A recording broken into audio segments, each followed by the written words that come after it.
Bonsoir à tous et bienvenue sur ITV dans l'actualité de ce mercredi. Les derniers développements dans l'affaire Abdulkader Johnson, l'élève sous-officier décédé suite à des entraînements. La version de la police nationale sur le déroulement des événements dès le début de ce journal. Les travailleurs de l'autoroute à péage réclament de meilleures conditions sociales et professionnelles. En assemblée ce mercredi, ils ont étalé leurs mots. Mais la direction générale de la CECA ex-Eiffage a récusé toutes les failles décelées. Et il y a aussi les 25 000 nouveaux étudiants de l'Université virtuelle du Sénégal qui alertent sur le retard noté dans le démarrage des cours. La rubrique découverte de ce soir nous emmène à Nit, une localité qui regroupe 54 villages et l'accès à l'eau potable freine le développement.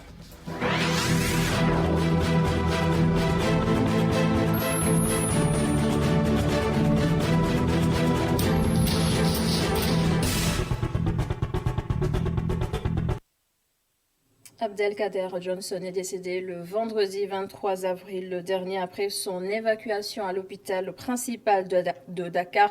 Cela fait suite à un malaise lors de ses entraînements. L'élève sous-officier serait mort d'une mort naturelle, permettait la répétition. C'est ce que indique le rapport d'autopsie, d'ailleurs contesté par sa famille. Et là, c'est la police nationale qui livre sa version des événements dans un communiqué parcouru par Cheikh Hassan Affal. Le décès de l'élève sous-officier de police Abdulkader Johnson fait toujours polémique. Cette fois-ci, c'est la police nationale qui sort de sa réserve pour apporter des précisions. Selon le communiqué, cet élève sous-officier a été incorporé le 20 avril 2021 à l'École nationale de police et de la formation permanente pour débuter sa formation initiale avec la 46e promotion après son admission au concours de recrutement direct des élèves sous-officiers de police session 2019. Comme tous ses camarades, Abdulkader Johnson a suivi toutes les procédures d'enregistrement avant d'intégrer le rassemblement organisé par le personnel d'encadrement. C'est à la suite du briefing et après le repas qu'il a signalé des douleurs au niveau des membres inférieurs et fut mis à la disposition de l'infirmerie pour observation, une situation qui a empêché son intégration dans le groupe qui a été transporté au camp Michel Legrand de Thiès où les élèves sous-officiers de police issus du concours direct et spécial subissent leur formation de base.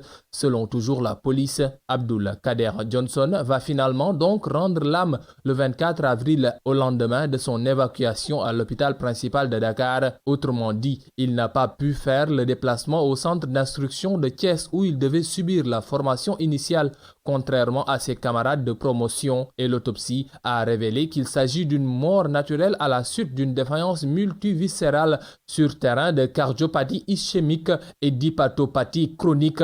Une précision qui remet en cause les déclarations du père de la victime qui en effet avait révélé que son fils aurait reçu des coups qui lui ont causé des blessures graves. Deux versions différentes qui vont certainement intéresser le procureur de la République qui a demandé l'ouverture d'une enquête pour déterminer les circonstances réelles dans lesquelles le jeune Johnson est décédé.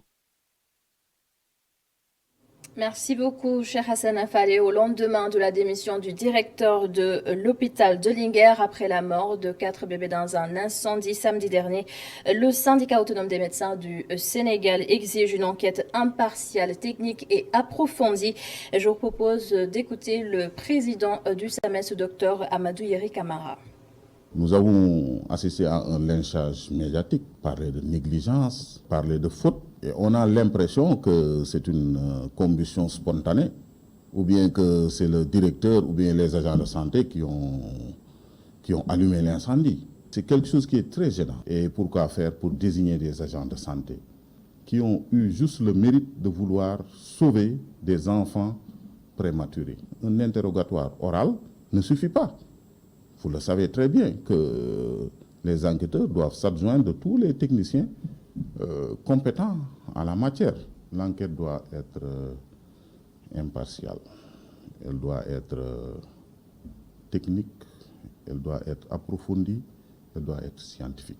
Avant de venir à ce plateau, j'ai discuté avec l'équipe de Linguère qui nous ont expliqué que dans cette pédiatrie, la garde était constituée d'une personne.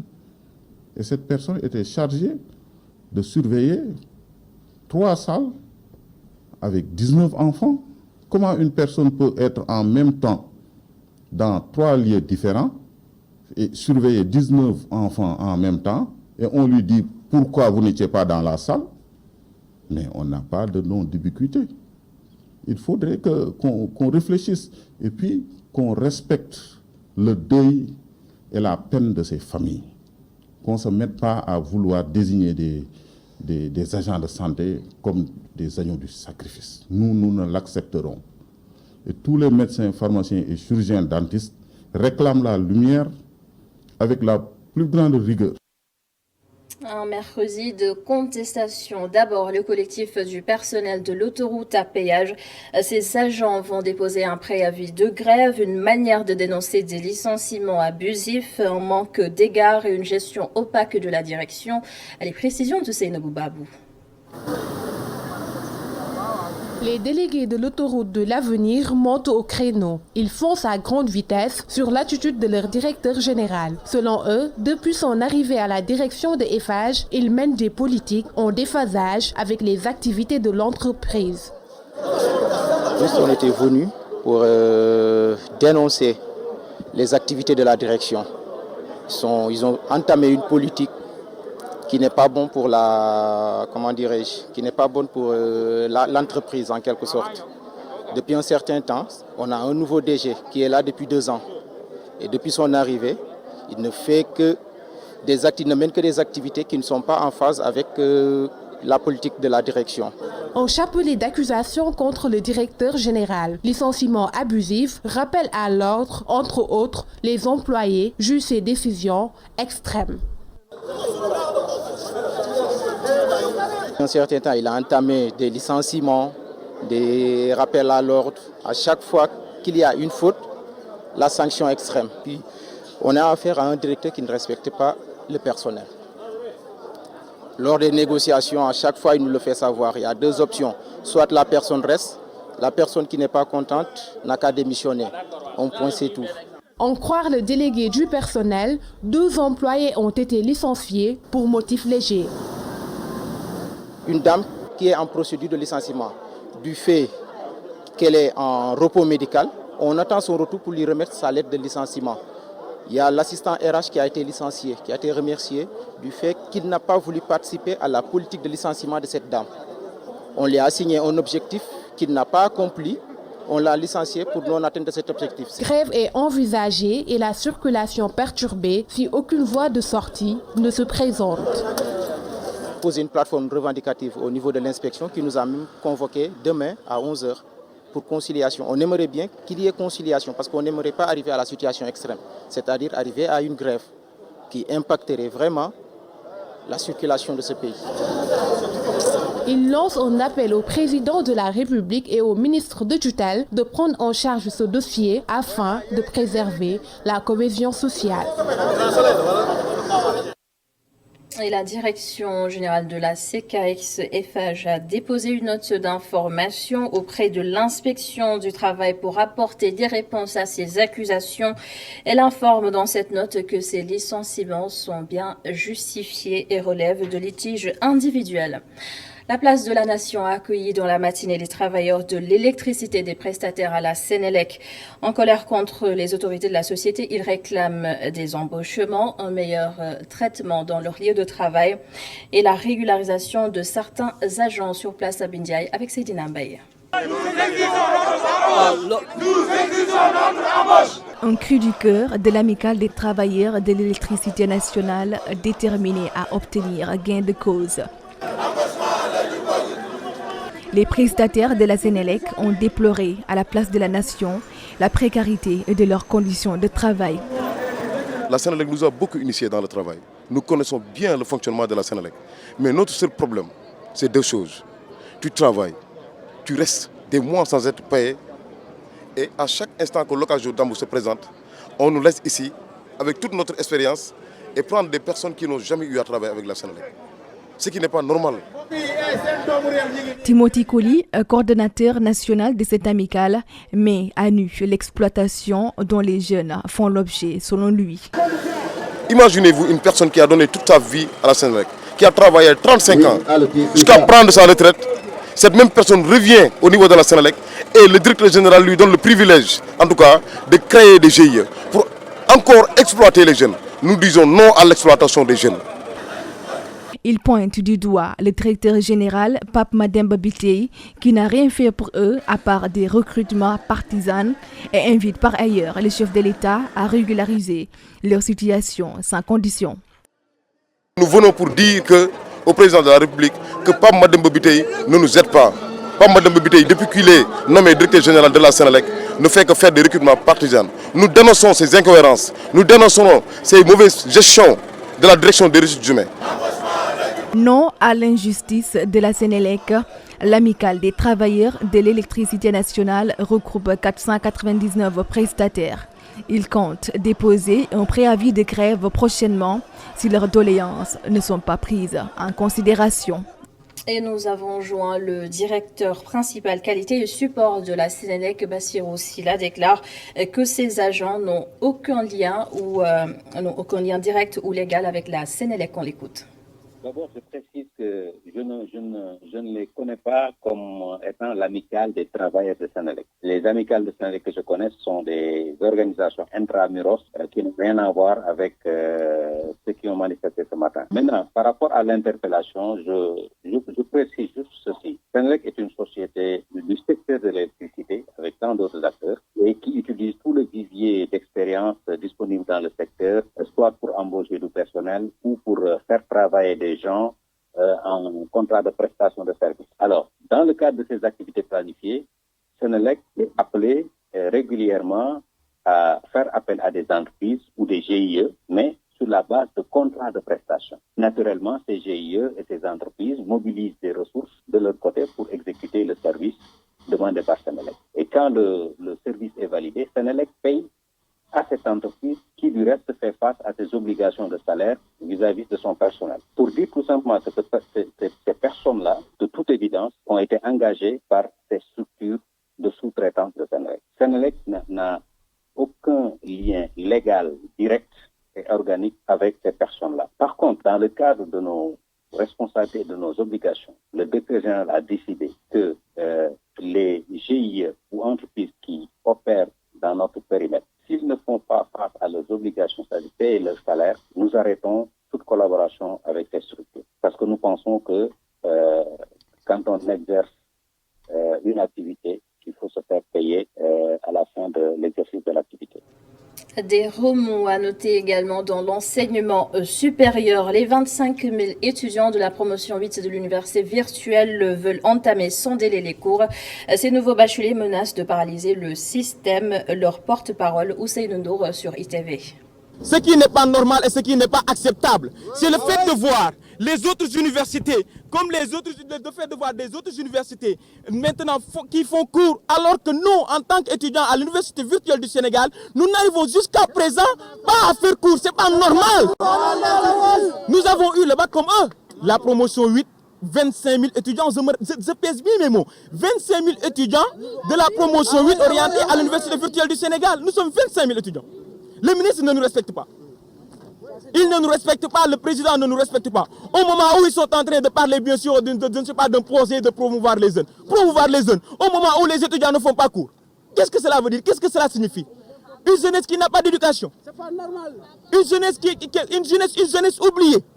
Une jeunesse qui n'a pas de quoi, bien sûr, s'approprier pour faire cours. Ces 25 000 étudiants n'ont pas reçu ni outil de travail, ni communiqué montrant que les démarrages des cours vont commencer. Alors que la promotion 7 va commencer sa licence 2 à partir du 22 mai. Ça ne passera pas, la promotion 7 ne passera pas sa licence 2 tant que la promotion 8 ne commence pas sa licence 8. Et le réveil a particulièrement été brutal à Dougar, dans la commune de Diamniadio. Des maisons et des vergers démolis et sous le regard impuissant des populations. Il indexe une entreprise immobilière étrangère et ses habitants de Dougar comptent faire valoir leurs droits.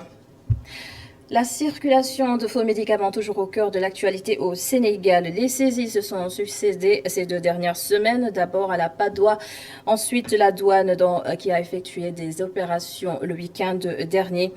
Sachez aussi qu'entre 2019 et 2021, les agents de la douane ont mis la main sur des produits pharmaceutiques dont la valeur est estimée à plus de 2 milliards de francs CFA. Et la question que l'on a posée auprès de l'opinion publique, pourquoi acheter des médicaments de la rue? Des réponses dans ce reportage de Youssouf Konté avec Augustin Mandan. Les médicaments de la rue, certains Sénégalais ne s'en cachent pas.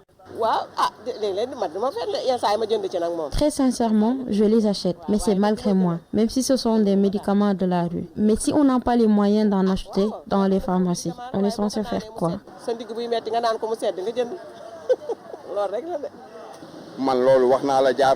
Je le faisais très souvent, j'allais à Kër Serimbi pour acheter des médicaments de la rue pour ma mère. Mais au finish, je me suis rendu compte que c'était très dangereux. La raison est toute simple. Majoritairement, c'est dû au pouvoir d'achat des Sénégalais. Les Sénégalais deviennent de plus en plus pauvres. Et aussi, il y a une méconnaissance, par exemple. Quand on est dans des difficultés financières et que l'on vous présente une ordonnance qui coûte excessivement cher, et les ordonnances coûtent cher, les gens ont tendance à s'orienter vers les marchés parallèles qui ne sont pas des pharmacies où on vend des médicaments, que ce soit faux. Et en général, ce sont des médicaments qui ne coûtent pas cher.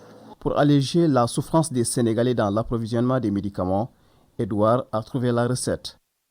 Aussi, par exemple, avec les mutuelles, qui sont en train de créer, je pense que si, par exemple, les mutuelles peuvent venir en appoint, je pense que ça peut disparaître, quoi. Les faux médicaments sont devenus monnaie courante au Sénégal. La cause, beaucoup de Sénégalais s'en approvisionnent à cause de la cherté des médicaments dans les officines, disent-ils. Ils souhaitent que l'État mette fin à ce marché parallèle et subventionne les produits pharmaceutiques. Parlons toujours de consommation. Après 2 semaines de la Korité, le marché de la volaille n'est pas encore bien approvisionné. Comme tous les ans, la demande est très forte en période de Ramadan. Aïssatou Kane a justement rencontré quelques vendeurs. Nous sommes au marché Castor. Dans cet endroit surnommé Roukou-Guinard, une 50aine de poulets de toutes sortes sont entassés dans des cages. Modoussar attend des clients. Il signale que l'approvisionnement en poulet a diminué. Depuis 2004, nous vendons des volailles. Depuis un moment, il y a un manque criard de poulet. Et ceci est la répercussion du déficit de poussins. Car s'il n'y a pas de poussins, impossible qu'il y ait du poulet. Et si ça continue ainsi, on aura du mal à vendre au détriment de tous. La clientèle reste assidue, cependant la demande est supérieure à l'offre. Les clients hésitent à acheter les poulets qui n'ont pas encore atteint la maturité. On ne peut qu'espérer d'ici la fête de Korité, il y aura un approvisionnement considérable de poulets. Certains commencent à recevoir des poulets, peut-être ça va changer bientôt. Les vendeurs espèrent que la situation va se décanter d'ici à la fête de Korité. On ne peut qu'espérer d'ici la fête de Korité, il y aura un approvisionnement considérable de poulets. Certains commencent à recevoir des poulets, peut-être ça va changer.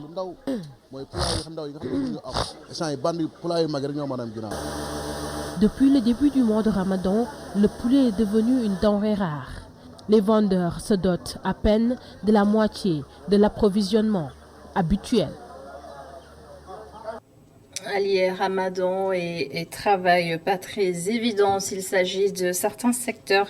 Chez les chauffeurs de gros porteurs, par exemple, il y en a qui gênent, d'autres non, puisque leur travail est déjà très prenante. Un gorgeous reportage. Rond-point Molkat du port autonome de Dakar. Tous les sens sont bouchés. La priorité est difficilement respectée. Un agent donne coup de main pour la fluidité. Plusieurs dizaines de camions attendent d'accéder au port pour les chargements. Une situation qui ne fait pas bon ménage avec la rigueur du Ramadan. Aux yeux de Maktar Diop, chauffeur de gros porteurs.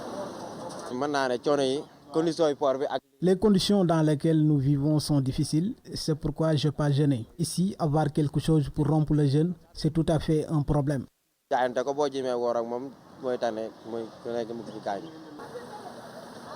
Son collègue, Mbaye Kébé, est logé à la même enseigne.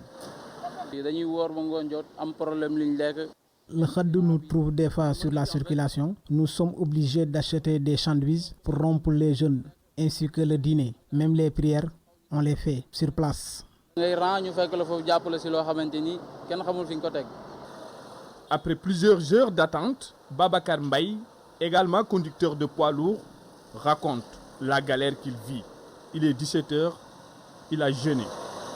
Depuis 8h ou 9h, Depuis 8 heures, je suis le rang. Je suis obligé de suivre la queue. Tu vois, tous les 4 côtés sont bloqués. Depuis 9 heures, on m'a envoyé un message pour m'annoncer mon tour, mais le problème, c'est l'accès. Je peux rester ici pendant 5 heures de temps.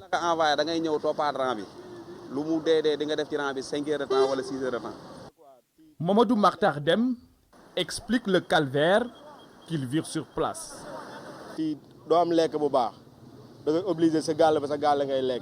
Ici, on ne mange pas bien pendant le Ramadan. On dort dans les camions. On reste ici pendant une semaine sans aller aux toilettes. Vraiment, c'est très dur. Les conditions sont difficiles.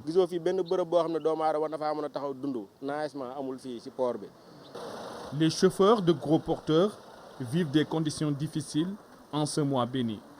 Pour certains, allier Ramadan et travail est un véritable casse-tête.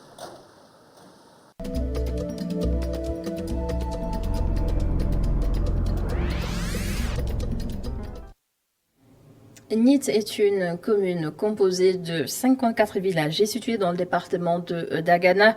Sa population vit principalement d'agriculture, mais l'accès à l'eau potable constitue un défi majeur. La découverte de ce soir est signée Cheikh Sall, Serigne Saludem et Moussa Fall. Département de Dagana, région de Saint-Louis, la commune de Nit est le poumon du Waalo. L'agriculture domine les activités de ces 54 villages.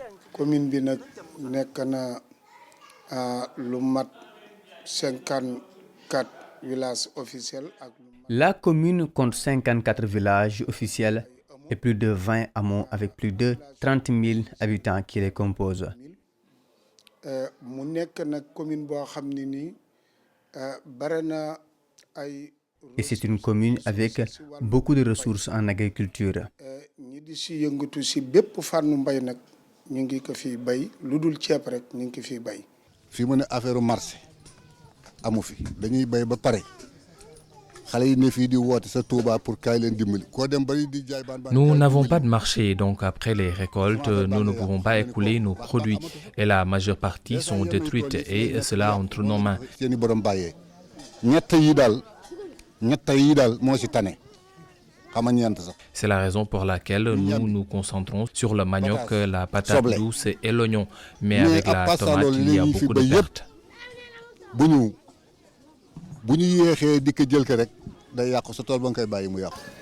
Paradoxalement, Waalo, abreuvoir des grandes villes, a soif d'eau potable. Nous sommes à quelques marches de l'usine de Keur Montmarsar qui alimente Dakar et d'autres villes, alors que nous ne voyons pas d'eau potable. On se réveille tous les jours, en pleine nuit, pour chercher de l'eau. Parce que fii àll la xam nga fii village la lu ne mën na fi am mais fii par 4 heures du matin la nit ñi di rend ñu naan ndox. Ay 72 73 dëkk bi ma ñi def fa borne fontaine. Depuis les années 70, dans la plupart des villages de la commune, en termes d'approvisionnement en eau, beaucoup de choses ont changé. Actuellement, la population a soif et a besoin d'assistance. Paradoxe, oui, parce qu'avec le lac, on devrait avoir de l'eau potable gratuitement, mais hélas. gën a mar ña nekk sa Dakar. La municipalité impuissante et les populations se tournent naturellement vers le lac. L'eau du lac n'est pas potable, on le sait, mais on n'a pas le choix. On l'utilise avec de l'eau de javel, même si on sait que cela ne suffit pas. Nous voulons des lotissements et des robinets dans nos maisons. Les Walo-Walo ne dansent plus le Walo. Et la mythique chanson populaire Marnan Maroulnan n'est plus que dans l'imaginaire.